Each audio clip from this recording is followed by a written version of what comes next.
Tila kasing sungit ng panahon ang galit ng mga nagprotesta sa ikatlong State of the Nation address ni Pangulong Bongbong Marcos. Mula sa Commonwealth Avenue sa Quezon City, nakatutok live si June Veneracion. June? Mel, sa kabila ng malakas na buhos ng ulan ay hindi pa rin natinag ang mga rallyistang anti-SONA sa kanilang kilos protesta. Wala rin naging epekto sa kanila, Mel. Ang banta ng mga otoridad na iligal ang pagsusunog ng effigy na naging bahagi na ng tradisyon tuwing SONA.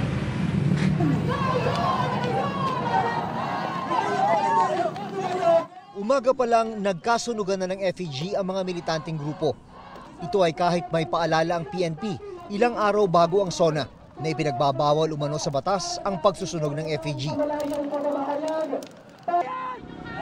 Hapon nang nagsimulang magmarcha ang maraming militante papunta sa lugar sa Commonwealth Avenue na hanggadan ng pwedeng pagkasahan ng protesta. Noon naman bumuhos ang malakas na ulan. Basang-basa man, walang nag-aalisan sa kanilang pwesto. Umulan man o umaraw, hindi po kami mawawala dito sa kalsada kasi nga kailangan marinig yung boses ng taong bayan. Para ipaglaban po ang karapatan ng mamamayang Pilipino. Okay lang po. Sakripisyo po. May ilang militanteng nakinig sa bahagi ng talumpati ng Pangulo kahit nasa rally. Hindi umano nararamdaman ng mga magsasaka ang ipinagmalaking suporta ng gobyerno. Bumabaha ng kasinungalingan sa loob. Kasi alam naman natin na tuwing SONA, puro pambobola.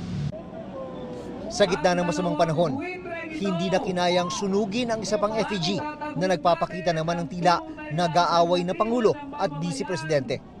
Sa halip, pinaghahampas na lang ito. Marcos Singilin! Taas sahod at pagpapababa sa presyo ng bilihin ang dalawa sa nais nilang pagtuunan ng pansin ng gobyerno.